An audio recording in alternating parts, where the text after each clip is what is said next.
Rooms are getting all set. Hello, good morning, happy Saturday. Thank you for tuning in, everyone. Thank you for tuning in. Hello, hello. Happy Saturday, happy mindful moment. Launching all the goodies, so we're all good to go. Everyone's doing well on this beautiful Saturday morning. We got some nice weather out there, which is always a big plus. Hopefully it holds up for us as well. I think it's supposed to be very nice this weekend.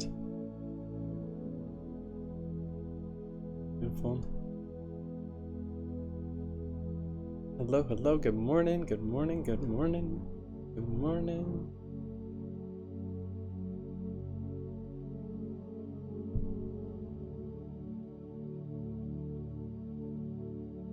Hello, good morning, everyone. Just trying to get the Zoom link up and we should be good to go. Just in case anyone's tuning in through Zoom. You can tune in through Zoom, through Instagram, through Facebook, through YouTube. Trying to get it all up and running. Making it as accessible as possible. Accessibility is a big thing for us. Big thing. Just trying to get it available for everyone to see. Beautiful and lovely. We are all good to go. Thank you so much for tuning in for this mindful moment. I really appreciate it. This is a Dantean Energy Mindful Moment. We meet every day. Saturdays, I think Saturdays and Sundays we're going to be doing just once a day, but during the week we meet 3 times a day, 9 o'clock, 12:30, and 7:30 for a moment of mindfulness in these particularly chaotic times. Good morning, everyone. I hope everyone's doing really well. Thank you so much for tuning in. Truly appreciate it. So we'll go ahead and get started. So this is a mindful moment. It's going to be about 30 minutes long. It consists of a 10 to 15 minute introduction and review from yesterday, then about a 10-minute class for today, and then we're going to be doing a 10 to 15 minute activity / meditation. And today is actually an expressive movement, so it's a little bit more form of an active meditation, and then we will then settle back down into our bodies with a loving kindness body scan. Then we finish each class with a Zen koan, which is a riddle. And then we'll be on our way. So let's go ahead and get started. I like to begin each practice by setting an intention. An intention applies a purpose to the practice. So it can be a dedication, like I said, it can be an intention, it can be an idea, a concept, a mantra. Any of these things work really well. To set the intention with a deep breath in and long breath out. And we begin every class with this valuable reminder: the real meditation is how you live your life, reminding us to not stick with what we're doing on the mat, take what we learn and apply it to day-to-day living. Valuable reminder. And excellent, now I will be reviewing the koan from yesterday, and the koan from yesterday went a little something like this. A monk asked Joshu, "Has the dog the Buddha nature?" And Joshu answered, "Mu." So as I mentioned briefly yesterday, this is a very well-known koan, and his response, "Mu," is now commonly used as a mantra.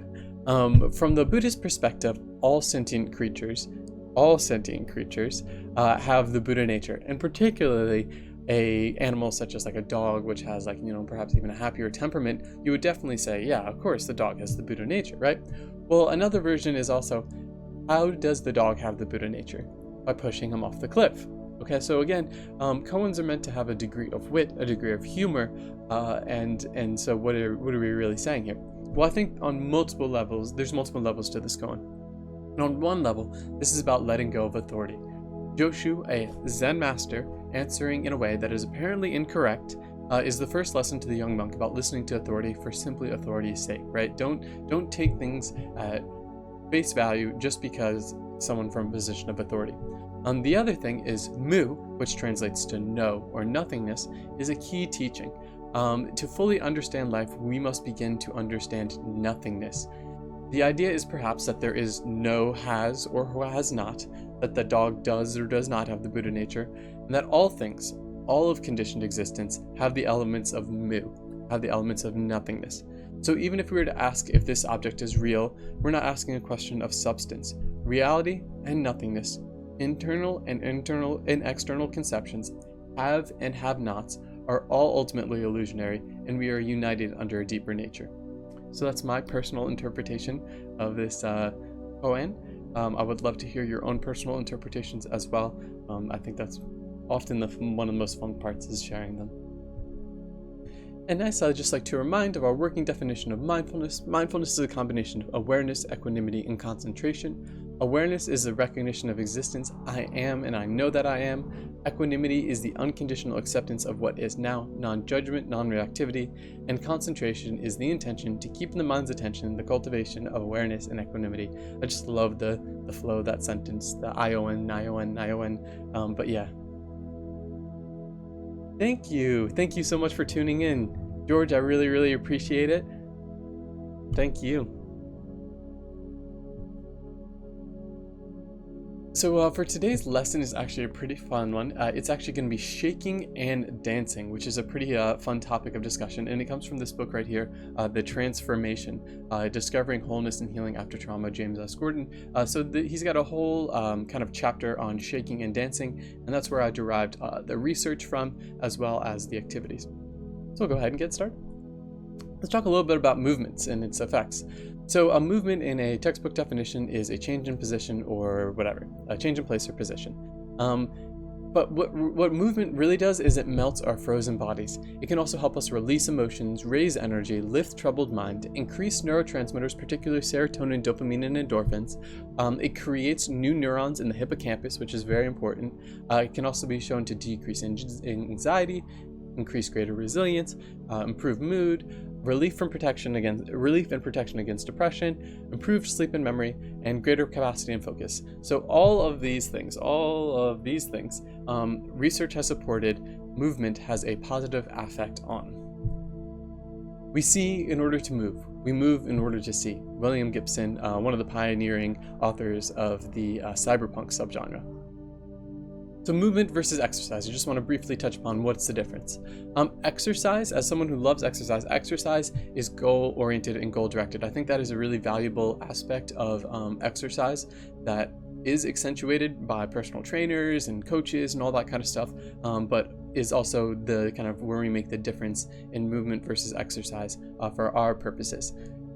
Movement, on the other hand, though could be controlled at first, it becomes expressive and spontaneous and liberating. Okay, so there's not necessarily a goal in mind. There might be an idea or a concept or an intention, but with movement, with joyful movement, there's not necessarily a goal. Consciousness is only possible through change, and change is only possible through movement. Aldous Huxley, prolific author of Brave New World. Shaking. So let's talk about shaking. What is shaking? So stress and trauma stores in our body. That is a biological fact. And one indicator of that is weakness, stiffness, inability to act or feel. Those are all really strong indicators that you have stress or trauma stored in your body. The first thing animals do when they get out of the pool or they get out of a scary situation is they shake it out. How many times have you seen a dog, a cat, a rat, or whatever shake it all out? Well, it's also a form of expressive meditation. And they believe that animals shake it all out because we have the fight, flight, and freeze responses, right? So the freeze response, you're stuck in place, they think they're literally shaking out that fear paralysis. But shaking, furthermore, is a form of expressive meditation, and it's one of the oldest ones on our planet. Our ancestors shouted, roared, jumped when something happened, whether it was something positive or negative. And it's highly likely to have similar effects to walking, jogging, and yoga. The research hasn't been totally done, but cardiovascularly and activity-wise, it seems to have very similar results to those three activities. Buddhist monks of Tibet were big on shaking. Sufis in Persia and Turkey, they did a lot of whirling. And then modern Gestalt bioenergetics, therapeutic techniques, Gestalt and bioenergetics, definitely utilize shaking, rocking, all this kind of stuff to try to release emotional energy that is trapped within our muscles. Another way to describe this is archaic techniques of ecstasy. So just that pure, archaic expression of joy. I think that's a good way to kind of visualize even shaking. I move, therefore I am. Haruki Murakami. Again, another very prolific Japanese author, but I love his take on the I think, therefore I am. I move, therefore I am. And finally, dance. Everyone can dance. I love to make that statement. I will argue that to the end of time because I believe it is like a face or a fingerprint. It is something unique and special to you. There is no avoiding it. You can dance. You were born to dance. You've only ever danced. And even if we don't feel the confidence in dancing, it's still like, as long as you have, just as you have a face, just as you have a body, you have the capability to dance. And it expresses buried feelings. Nobel Prize winner Iya Pigonge, he did a lot of work within chemistry and physical biological systems, as well as like molecular systems and stuff like that. But here's what he has to say. Tension-breaking expressive meditations like shaking and dancing perturb disturbances in physical and chemical systems, bringing about creative change. So when we actually shake or dance, we are perturbing, or I like to think of it, creating a disturbance within a system. And with that disturbance, often a new, highly more integrated system order, or a highly integrated order emerges. So not only do we shake it all up, when it comes back together, more often than not, it comes back in a new, more highly integrated order. Pretty amazing. Dance when you're broken. Dance if you torn the bandage off. Dance in the middle of fighting. Dance in your blood. Dance when you're perfectly free. Rumi. Alright, so for today's activity, it's going to be happening in 3 phases. So the first phase is going to be shaking, and there's no right or wrong way to shake. I'm going to say this, I'm going to kind of prompt throughout the shaking phases, but again, there's no right or wrong way to shake. I do highly encourage you to shake with your eyes closed. I find that that kind of turns down the narrator and perhaps the self-talk. So I encourage you to maybe do it with your eyes closed so you're a little bit less self-conscious. Definitely you want to find yourself in a nice safe space because we will be full body shaking. After that, we will be enveloping in a moment of stillness, kind of letting it all settle in. And then last but not least, we'll be dancing it out. So all of these things are forms of expressive meditation, active meditation, and these are our activities for today. All right, so let's go ahead and get started. First, I got a little bit of a soundtrack to help us go. It is going to be a 4-minute shake.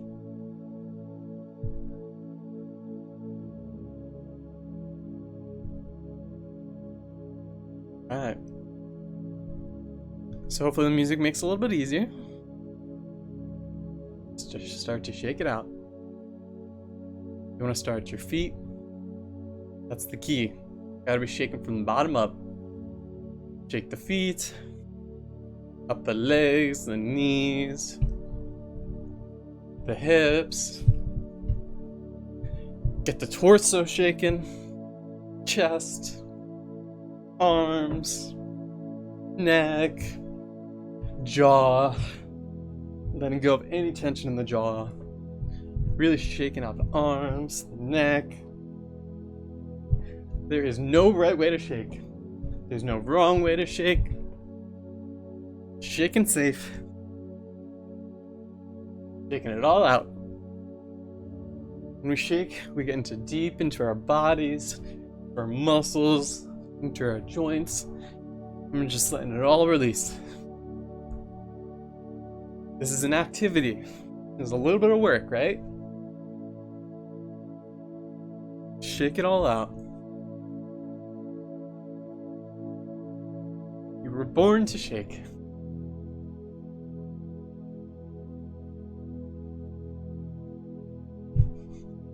Shake like you've never shaken before. Shake a little bit faster. Shake a little bit slower. You're shaking it right.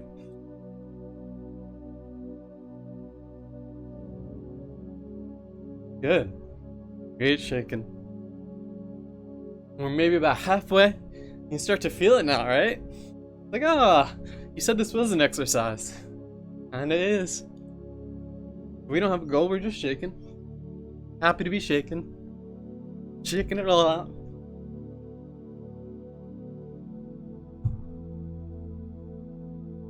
Make sure the neck is nice and loose. Shoulders, chest, arms, paws. Big areas of tension. Just letting it all go. Giving it all a little bit of movement.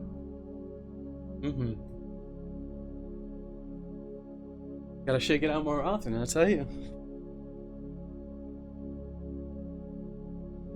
Good shakes. Good. Still got another minute or so left. Shake 100%. We're really trying to Feel our bodies.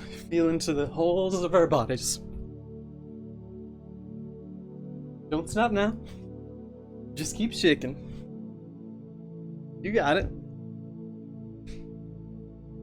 We're shaking around the world. Who knows who else is shaking right now?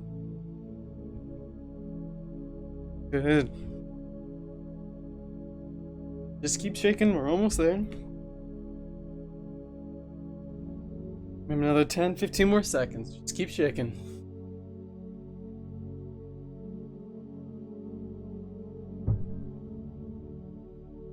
Good. Don't stop yet. There you go. Who said we were done? Just keep shaking.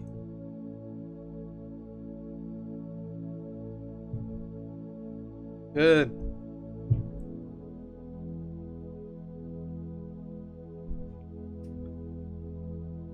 Awesome.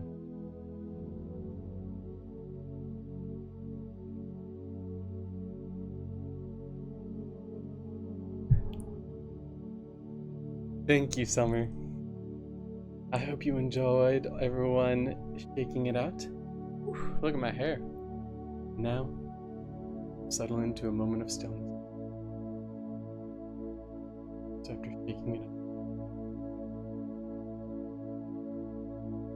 now we're just going to tune into any sensations of stillness and how that feels for you.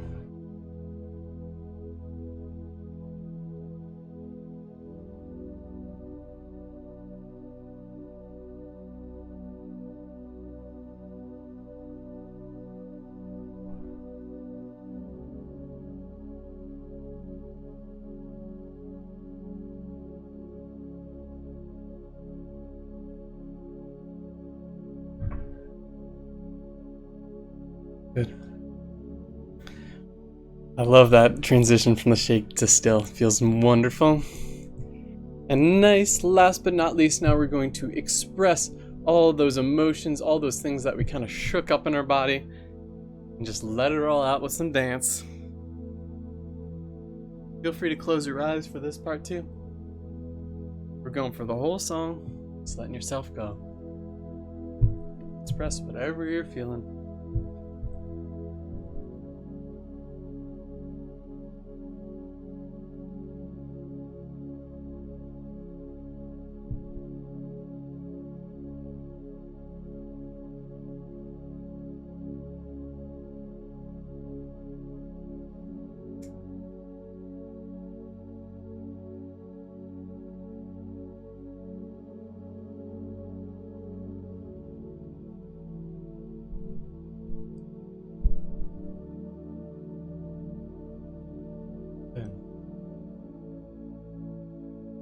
Just dancing, going with the flow, bobbing, weaving, or maybe still settled in stillness.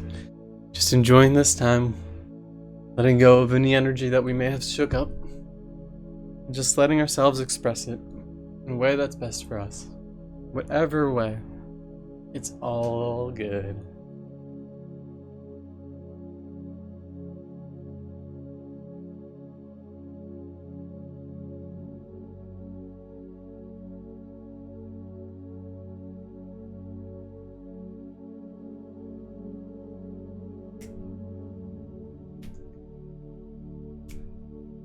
Doesn't Bob Marley just have magic?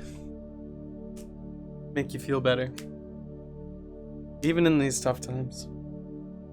It's amazing what a little shaking, movement, and dancing can do.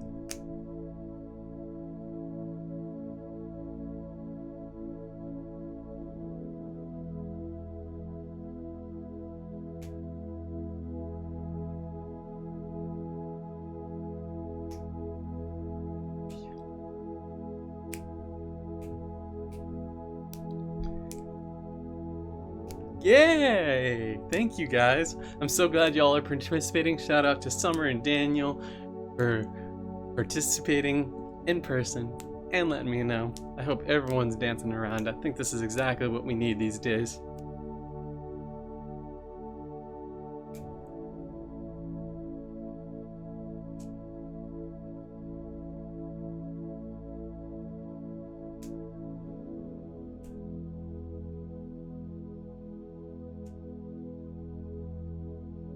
Little data bites like, what are you doing? Lovely. Thank you all for participating in that lovely expression and movement. I hope you all got a little bit of something out of that. I know I most certainly did. Some joy, and I'm actually working up a little bit of a sweat too, so that's certainly a good thing. Whew. So thank you all for participating in that active meditation, that dance as well. We will now be settling back in with a compassionate body scan. This is going to be about a 10-minute practice, so please find yourself in a comfortable position if you're still able to tune in. If not, thank you so much for tuning in for that active portion, and I look forward to the next time. We couldn't hear Bob Marley. That is good tips. Good tips there, so I will make sure that for the next one you can actually hear. Oh, probably because the other music was still playing over it. Thank you.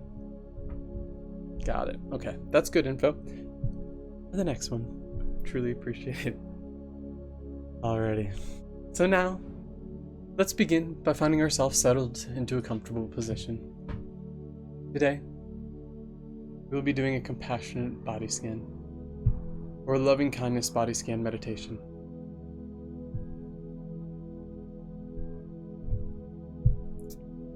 That's really good to know. Thank you for that. The body scan is a powerful technique that helps us reestablish contact with the body. And it is effective for developing both concentration and flexibility of attention. The intention of a loving kindness body scan is to help us be more loving and kind to our bodies. This includes sickness, physical aches and pains, cancer, arthritis, back pain, knee pain, old age, and all the physical phenomena we experience. Using the loving kindness body scan, we meet each part of our bodies with respect and gentleness as best we can. The loving kindness practice is like taking an internal shower to help us remove some of the inner blockages of the body and help both the mind and the body be more at ease. Meeting each part with loving kindness is a way to reconnect with your body and make friends with it. So to begin this, prepare yourself by turning down anything that might distract you and finding a space where you can relax, feeling safe, and taking a good position, whether you're sitting or laying down, supported, comfortable, relaxed, and alert.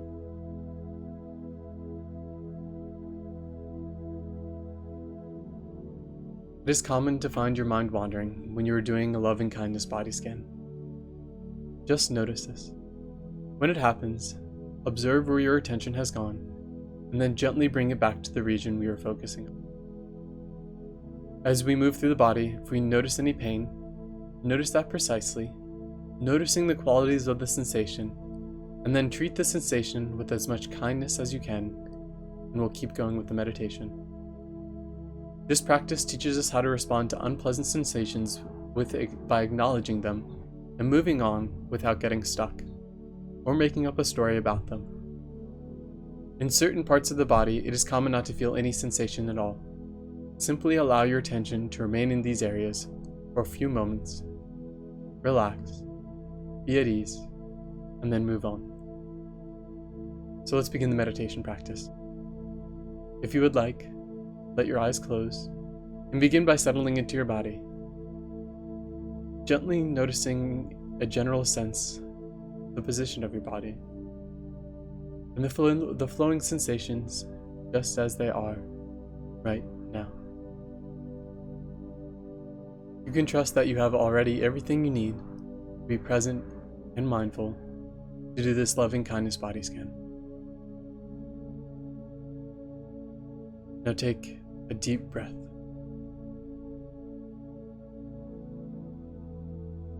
Bring the attention to the feeling of the body breathing. As your body is breathing in, feel the expansion of the chest or abdomen. You may want to put one of your hands over your abdomen, bringing attention to your hand and feeling it move. as the breath flows in and out. Then rest in the natural flow of the breath. No need to control the breath in any way, allowing yourself to relax, letting your focus be on the direct, changing experience of the body. Not getting lost in any judgments about your body. You're not thinking about your body, but rather connecting with it directly, with the sensations and feeling of the body from within. So take a moment to feel your whole body as a whole, from your head to your toes, noticing the places of contact on the floor, the bed, or the chair. Good. Now transfer the attention to the top of your head. Let everything else go. Put your full awareness on the top of your head. Without looking for anything in particular, feeling any sensations there. Pressure, tingling, cold, warmth, or anything else you're aware of. Noticing any feelings associated with this experience.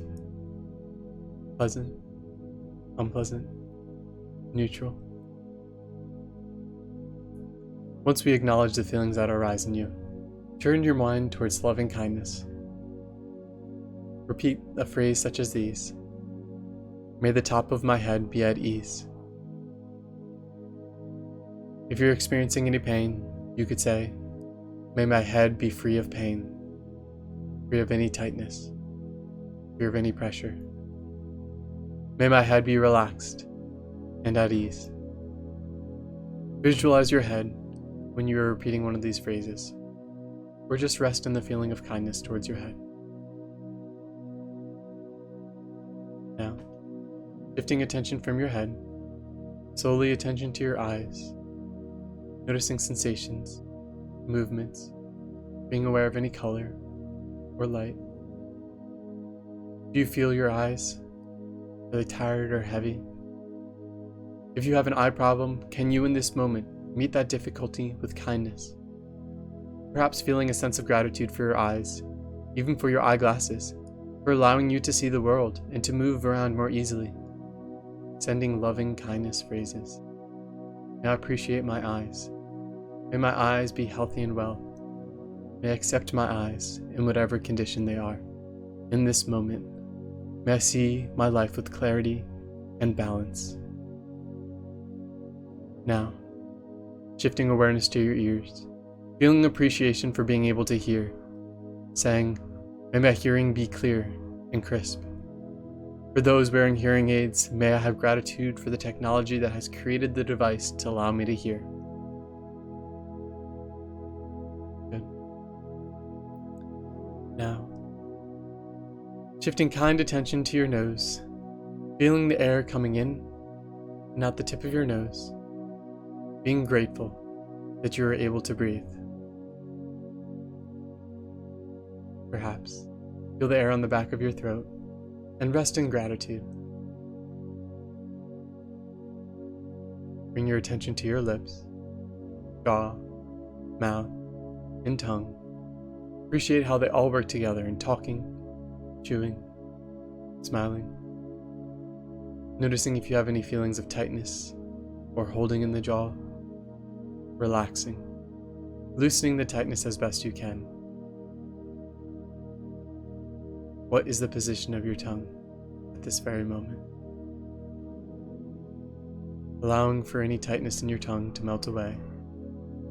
Feeling the whole face relaxing, sending loving kindness to yourself. May my lips, jaw, mouth, and tongue be relaxed and healthy.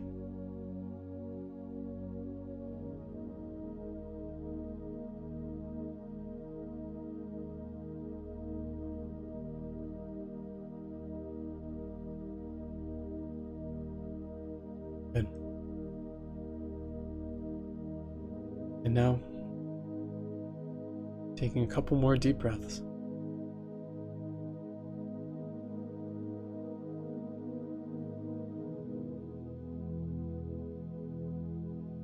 acknowledging and appreciating, taking just a few moments and extend loving kindness to our heads. An often overlooked, often underappreciated area of our body. A lot of the negative self-talk can pertain to this area. I hope in this loving kindness practice, we took just a few moments to expend the compassion and right energy deserved for this beautiful area.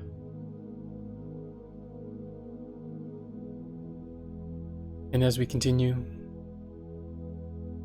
settling in with our awareness, breathing, feeling the sensations of the air entering our head, moving down throughout the entirety of our body, seeing if we can extend breaths of love and kindness.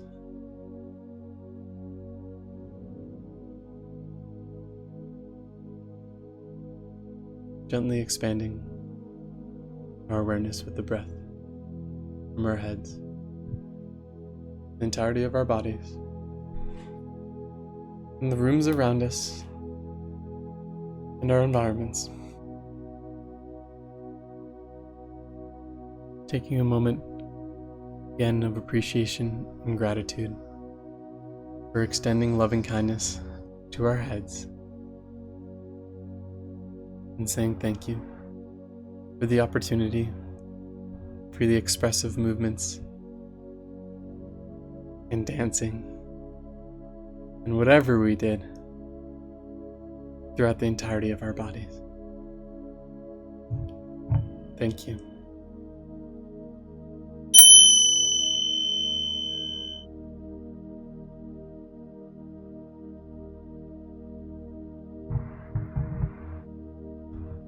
Lovely.